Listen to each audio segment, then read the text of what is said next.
कि last episode में हमने देखा था कि ड्रैगन फैमिली के सिपाहियों ने यान रेन को अरेस्ट कर लिया। वो लोग उसे कोई और बंदा समझकर मारने वाले थे कि तभी शाओ और जियांशु ने जाकर ड्रैगन फैमिली के साथ फाइट की। यहाँ पर यान रेन अपनी एक डैशिंग शॉट टेक्निक शो करते हुए ड्रैगन फैमिली के लीडर को हरा चुका था, जिसके बाद ये तीनों वहाँ से रवाना हो गए, मगर इनकी जाति साथ ही हुआ वहाँ पर पहुँच गया। दरअसल ड्रैगन फैमिली चेनफेंग पवेलियन के खिलाफ थी और इसी वजह से हुआ ने काफी ब्रूटली इस फैमिली के मेंबर्स को खत्म करके इसका नामो निशान मिटा दिया। वही दूसरी तरफ शाओ, जियांशु और यान रेन शुआनज़ेन सेक्ट की तरफ रवाना हो चुके थे। इन तीनों का भी एक दूसरे के साथ काफी अच्छा बॉन्ड भी फॉर्म हो गया। हालांकि इन तीनों को कोई आइडिया नहीं थी कि अभी तो इनके खतरों की शुरुआत होने वाली है। अब आगे तो इस एपिसोड की शुरुआत में हमें एक टाउन का सीन दिखाया गया, जहाँ के लोग कह रहे थे कि देखो तो ये बंदा कितना ज्यादा हैंडसम है। एक पल के लिए तो ऐसा लग रहा था कि मानो ये लोग यान रेन की ही तारीफ कर रहे हो, मगर ये तारीफें की जा रही थी शाओ की। साथ ही साथ जियांशु को उसके साथ देखकर कह रहे थे कि वाह, इन दोनों की जोड़ी तो कमाल की है। इन्हें देखकर ऐसा लग रहा है कि मानो हेवन ने खुद इनकी जोड़ी बना दी। उनकी सारी तारीफें सुनकर यान रेन को आ रहा था गुस्सा। अब उसने काफी देर तक खुद को कंट्रोल करा, लेकिन बाद में उसकी सब्र का बांध टूट जाता है। वो शाओ से कह रहा था कि बताओ तुम लोग मेरे साथ ऐसा क्यों कर रहे हैं? तुम लोग इतने अच्छे दिख रहे और मुझे ऐसा बदसूरत बना दिया। तो शाओ तुरंत ही उसे समझाने चला गया। वो कह रहा था मेरे भाई तुम ज्यादा टेंशन मत लो, हमने मेकअप तो बस तुम्हारे ही फायदे के लिए लगाया ताकि कोई तुम्हें पहचान न पाए। वैसे अगर हम ये मेकअप नहीं भी लगाते तो भी तुम्हें कोई हैंडसम नहीं बोलने वाला। जो सुनकर तो यान रेन उस पर और ज्यादा नाराज हो गया। वो कह रहा था कि मैंने इस जियांशु के खिलाफ जाकर तुम्हें अपना भाई बनाया, तुम्हारा इतना साथ दिया और तुम हो कि उसी के साथ मिल गए। मुझे तो रत्ती भर भी यकीन नहीं हो रहा कि तुम उस चुड़ैल के साथ मिलकर मुझे बुली कर रहे। यहाँ पर शाओ को यान रेन की हरकतें काफी ज्यादा प्यारी लग रही थी, तो शाओ से मनाने के लिए कह रहा था कि चल मेरे भाई मैं तुझे प्लेजर हाउस ले जाऊंगा, जहाँ पर तू जाम भी पी सकता है और लड़कियों के नाच भी देख सकता है। मगर यान रेन ने वहाँ जाने से भी मना कर दिया। अब ये लोग अपने मजे में आगे बढ़ रहे थे कि तभी हम एक बंदी को देख पाते जो कि काफी देर से इन्हें फॉलो कर रही थी, और अब यहाँ पर शाओ की भी उस पर नजर पड़ चुकी है। तो अब यहाँ पर शाओ को इस बंदी के बारे में जानना था, इसलिए वो जानबूझकर यान रेन से कहने लगा चल मेरे भाई आज मैं तुझे खाना भी खिलाऊंगा और शराब भी पिलाऊंगा, लेकिन उसके लिए हमारे पास पैसे होने चाहिए। जिसके बाद तुरंत ही जियांशु के पैसों का पाउच उससे छीन लेता है। अब यहाँ पर जियांशु को कोई आइडिया नहीं कि शाओ ये सब क्यों कर रहा, इसलिए वो दोबारा से शाओ से अपना पाउच वापस लेने की कोशिश करने लगी। तो शाओ ने फटाफट से उस बटुए को हवा में उछाल दिया। अब उसके ऐसा करते ही उस बटुए में मौजूद सारे कॉइन्स नीचे गिर गए थे। ये सब देखकर जियांशु को तो शाओ पर काफी ज्यादा गुस्सा आ रहा था। तो शाओ से कहता है देखो इस सब के पीछे जिम्मेदार तुम हो, अगर तुम चुपचाप से वो पाउच मेरे हवाले कर देती तो ये सब नहीं होता। अब टाउन के लोगों ने भी इन गोल्डन और सिल्वर कॉइन्स को देख लिया था, तो लोग तुरंत ही उस पर टूट पड़े, जिसके चलते टाउन में काफी ज्यादा भगदड़ मच गई थी। थोड़ी देर में वो मास्क वाली बंदी देखती है कि ये तीनों तो वहाँ से गायब हो चुके, इसलिए वो वहाँ के एक रूफ पर जाके उस पूरे टाउन की गलियां चेक करने लगी। उसे कुछ भी करके इन तीनों को ढूंढना था, और उतने में शाओ का फैन उस पर अटैक करने के लिए पहुंच चुका, मगर वो बंदी साइड में हटते हुए उस अटैक को डच कर देती है। लेकिन तब तक शाओ भी वहाँ पर पहुंच चुका। उसने आते ही उस लड़की पर हमले करना शुरू कर दिए, तो लड़की तुरंत ही उसके अटैक को डच करते हुए उस पर भी काउंटर स्ट्राइक करना शुरू कर चुकी। अभी दोनों भी रूफ टॉप से नीचे आ चुके थे, जहाँ पर शाओ उस बंदी से कहता है कि अगर तुम्हें मैं इतना ही पसंद हूँ तो तुम सीधे मुंह पर बता सकती हो, ये चोरी छुप के मुझे फॉलो करने की कोई जरूरत नहीं। जिस पर वो बंदी कहने लगी कि यंग मास्टर शाओ मैंने तुम्हारी काफी सारी तारीफें सुन रखी थी, लोग कहते हैं कि तुम्हारी जितना हैंडसम बंदा इस पूरे मार्शल वर्ल्ड में कोई नहीं। इतना ही नहीं तुमने कई सारे कल्टीवेटर्स का कत्ल करके इतना पैसा कमाया कि पूरा सेक्ट भी खरीद सकते हो, लेकिन आज पता चला कि वो सारी तारीफें तो झूठी थी। तुम्हारे पास तो इतने भी पैसे नहीं कि कपड़े खरीद कर अपना सीना ढक सको। ये सब सुनकर तो बेचारे शाओ के चेहरे का रंग ही उड़ गया था, उसे आज तक इतना जलील किसी ने नहीं किया। वहीं पर यान रेन को भी अब शाओ पर काफी ज्यादा हंसी आने लगी। इतनी देर तक शाओ उसका मजाक उड़ा रहा था, मगर अब यान रेन को भी उस पर हंसने का मौका मिल गया, और तभी उस बंदी ने अपना मास्क हटाते हुए अपना फेस रिवील किया। वो जियांशु से कह रही थी मेरी छोटी सिस्टर तुमसे मिलके एक लंबा अरसा गुजर गया। वहीं पर जियांशु भी उसे देख काफी ज्यादा इमोशनल हो गई। वो तो सीधे जाकर उस बंदी के गले लग गई। दरअसल ये जियांशु की सीनियर सिस्टर जियांग है। जियांशु जियांग को रोते हुए कहने लगी कि सीनियर मैंने आपको काफी काफी ज्यादा मिस किया। मुझे तो लगा ही नहीं था कि हम दोनों की दोबारा मुलाकात होगी। तो जियांग उससे कहती कि अब तो तुम बाशान सोड सेक्ट की सेक्ट लीडर बन चुकी हो, मगर हरकतें तुम्हारी अभी भी बच्चों वाली है। बचपन में भी तुम ऐसे ही मेरे लिए रोया करती थी। इधर यानरिन जियांशी की साइड देखकर काफी ज्यादा हैरान हो गया। वो सोच रहा था कि ये बंदी तो हमेशा रूड बनने का नाटक करती है, मगर ये दिल से इतनी नरम होगी ये तो मैंने कभी इमेजिन भी नहीं किया था। इधर जियांशी जियांग को बता रही थी कि अगर सच बताओ तो मुझे इसे एक लीडर बनना भी नहीं चाहिए था, ये पोजीशन तो आपकी होनी चाहिए। मगर जियांग उसे समझाती कि उसने ऐसी बेवकूफों वाली बातें नहीं करनी चाहिए, अगर वो लीडर बनी है तो ये उसकी किस्मत थी। तो जियांशी फटाफट से अपनी आंखें पोंछते हुए शाओ और यानरिन को बताने लगी कि मैं बस थोड़ी देर के लिए इमोशनल हो गई थी, लेकिन इसके लिए मुझे कमजोर समझने की गलती मत करना। अगर तुमने मेरे बारे में कोई भी अफवाह फैलाई तो मैं तुम दोनों को मार दूंगी। ये दोनों भी ये देख काफी ज्यादा हैरान थे कि इस लड़की को तो रंग बदलने में जरा भी वक्त नहीं लगता। अभी लोग टाउन से सीधा फॉरेस्ट में पहुंच जाते, जहाँ पर जियांग जियांशी को उनकी मास्टर के बारे में बता रही थी। वो कहने लगी कि हमारी मास्टर काफी दिनों से गायब थी, लेकिन वो अचानक से ही हमें माउंटेन में मिल गई। हालांकि वो पहले जैसी बिल्कुल नहीं रही, ऐसा लग रहा था कि कोई और उन्हें कंट्रोल कर रहा है। साथ ही साथ उन्होंने हमारे कई सारे डिसाइपल्स को बुरी तरह से घायल कर दिया। ये सब सुनकर तो जियांशी काफी ज्यादा मायूस हो गई। वहीं पर शाओ इन लोगों को बताने लगा कि हाल ही में मार्शल वर्ल्ड में ऐसे काफी सारे इंसिडेंट हो चुके, कई सारे फेमस सेक्ट लीडर अपने माइंड पर का कंट्रोल खो चुके और उन्होंने अपने ही डिसाइपल को घायल कर दिया। दरअसल 3 साल पहले एक मार्शल आर्ट कॉन्फ्रेंस हुई थी, जहाँ पर चेनफिंग पवेलियन ने सबके सामने ये बताया कि वो टियानफिंग क्लैन को दबाना चाहता है, ताकि हमारे मार्शल वर्ल्ड में जितने भी बड़े बड़े सोड सेक्ट है उनमें बैलेंस बन जाए। मेरे ख्याल से उस कॉन्फ्रेंस को तुम्हारी बाशान सोड सेक्ट की मास्टर ने भी ज्वाइन किया था और उन्होंने उसी कॉन्फ्रेंस में चेनफिंग पवेलियन के खिलाफ आवाज उठाई। यहाँ पर जियांशी को चेनफिंग पवेलियन पर काफी ज्यादा गुस्सा आ रहा था। वो समझ गई कि अब उसके सेक्ट को उसकी जरूरत है, इसलिए वो तुरंत ही जियांग के साथ वहाँ से निकल पड़ी। मगर उसने जाने से पहले यानरिन से प्रॉमिस किया कि जैसे ये मैटर सेटल हो जाए वो यानरिन से मिलने आ जाएगी। उसका प्रॉमिस सुनते ही यानरिन को समझ आ गया कि जियांशी उसे पसंद करने लगी है, तो वो भी जियांशी से प्रॉमिस करता है कि वो जरूर से उसका इंतजार करेगा। वहीं पर जियांग भी शाओ को घूरे जा रही थी। अब यहाँ पर शाओ को उसके पीछे की वजह समझ नहीं आती। एक पल के लिए उसे ऐसा लग रहा था कि मानो जियांग उस पर लाइन मार रही, लेकिन यहाँ पर शाओ बिल्कुल भी श्योर नहीं था। अब अगले सीन में हमें चेनफिंग पवेलियन की कमांडर किन दिखाई जाती है। वो पवेलियन मास्टर से कह रही थी कि काफी सारे छोटे मोटे सेक्ट हमारे खिलाफ हो चुके, तो उन सेक्ट को पूरी तरह से डिस्ट्रॉय करने का काम मैंने तुम्हें सौंप दिया था। हालांकि तुम उसमें पूरी तरह से फेल हो गए। जिस पर वो मास्टर कह रहा था कि किन बिल्कुल फिक्र मत करो, इस बार मैं कई सारे क्लैन को एक ही स्वाइप में डिस्ट्रॉय कर दूंगा, और अगर मैं इसमें फेल हो गया तो तुम खुद मुझे मार देना।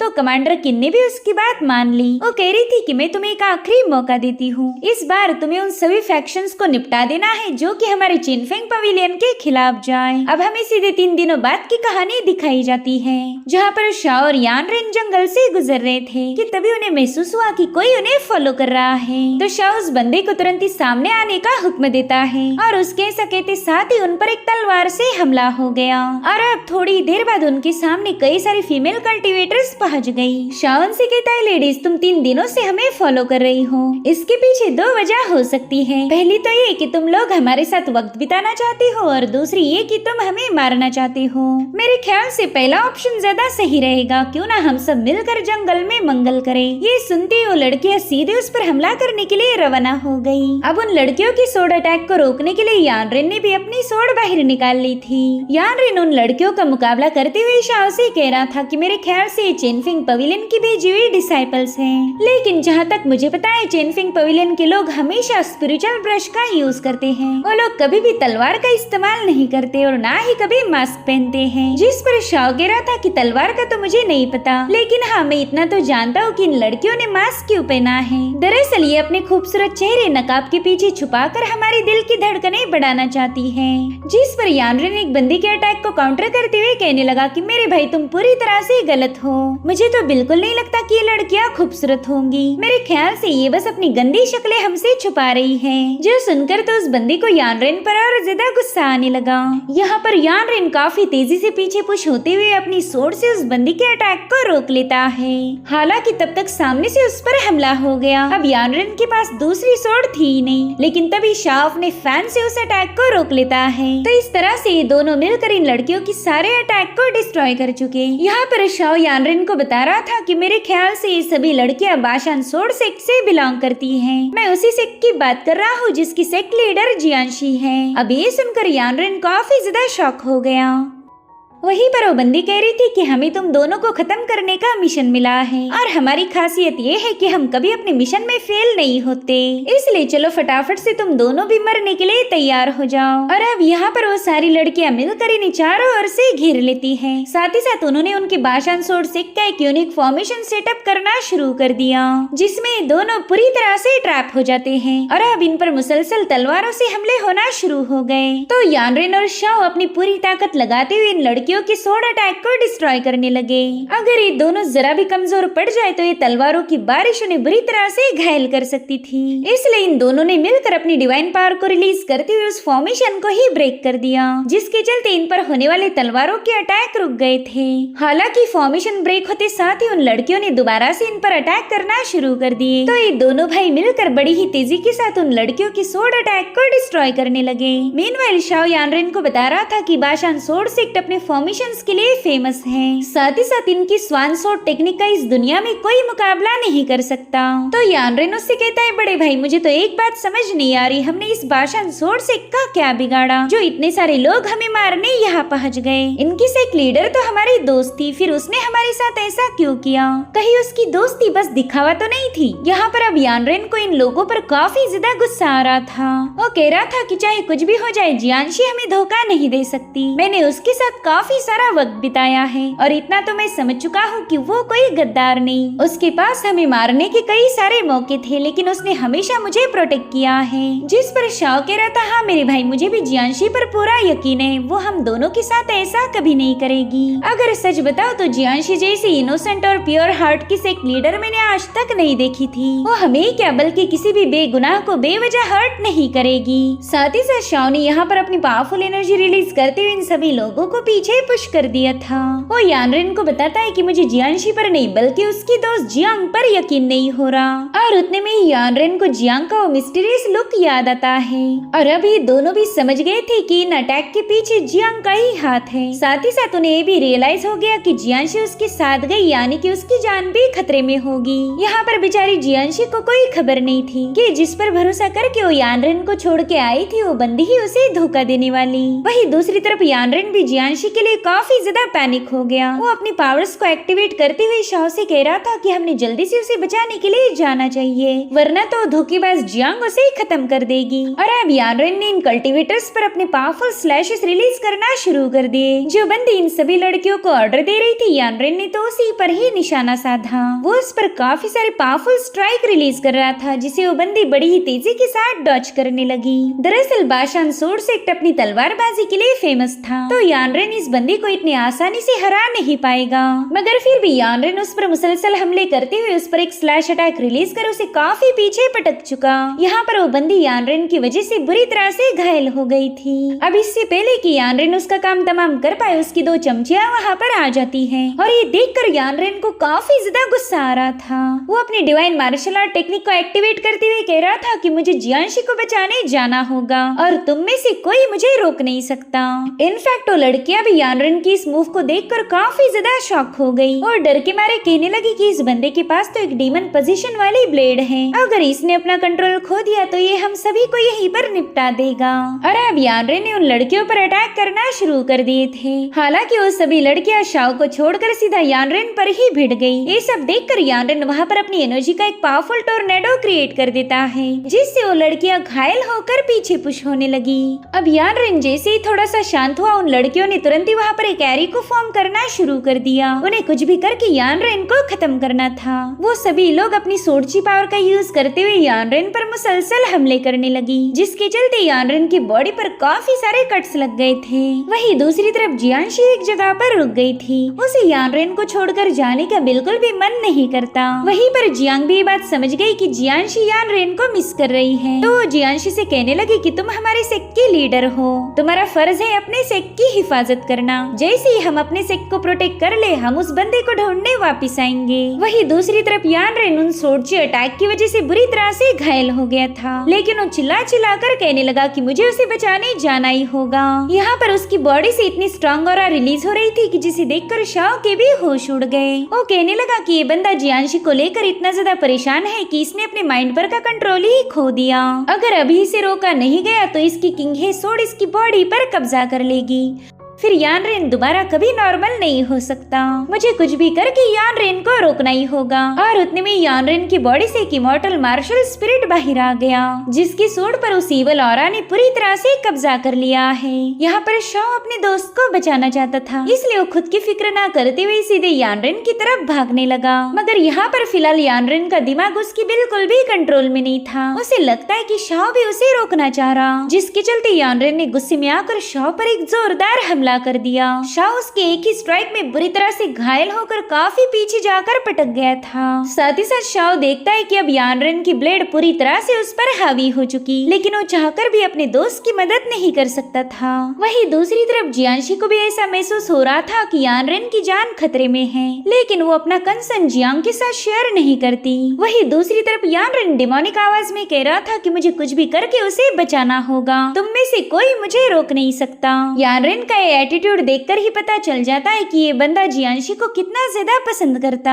इधर वो सभी लड़कियां यानरेन को खत्म करने के लिए एक आखिरी कोशिश करती हैं। उन सभी ने एक साथ मिलकर ही यानरेन पर जंप लगा दी थी। वहीं दूसरी तरफ शाओ पूरी तरह से हेल्पलेस था, वो चाहकर भी अपने दोस्त को सेव नहीं कर सकता। लेकिन उसी वक्त वहाँ पर एंट्री हुई टियानफेंग क्लैन के लीडर जाओ फिंगची की। उसने हवा में जंप लगाते हुए काफी तेजी के साथ अपने कई सारे स्लैश अटैक रिलीज कर दिए थे, जो कि इतनी ज्यादा खतरनाक थे कि उसके एक ही स्लैश में वो सभी लड़कियां मारी गई। साथ ही साथ यानरेन भी उस ईवल पावर की गिरफ्त से आजाद हो चुका था, मगर अब वो वहीं पर बेहोश होकर पटक जाता है, क्योंकि उसकी सारी स्पिरिचुअल पावर पूरी तरह से एग्जॉस्ट हो गई थी।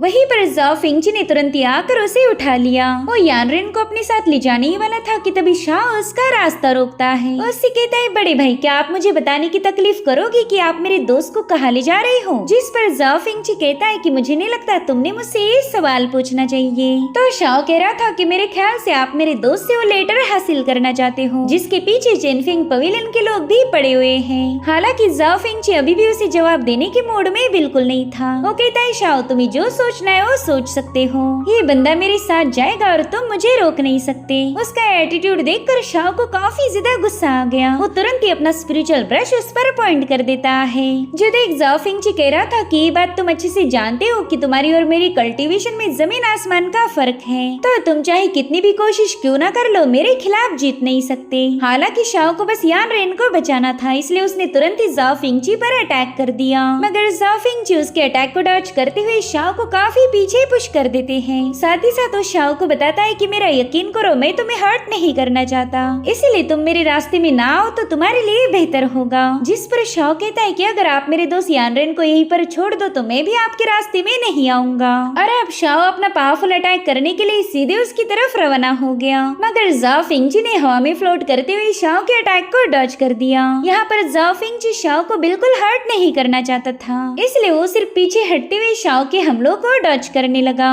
और अब जाओ फिंगची अपनी हल्की सी पावर का यूज करते हुए उसे काफी पीछे पुश करते हुए बताने लगे कि यानरेन की वजह से काफी सारे मसले खड़े हो चुके हैं, और मुझे नहीं लगता कि तुम में इतनी काबिलियत है कि तुम इन मसलों में इंटरफेयर कर पाओगे।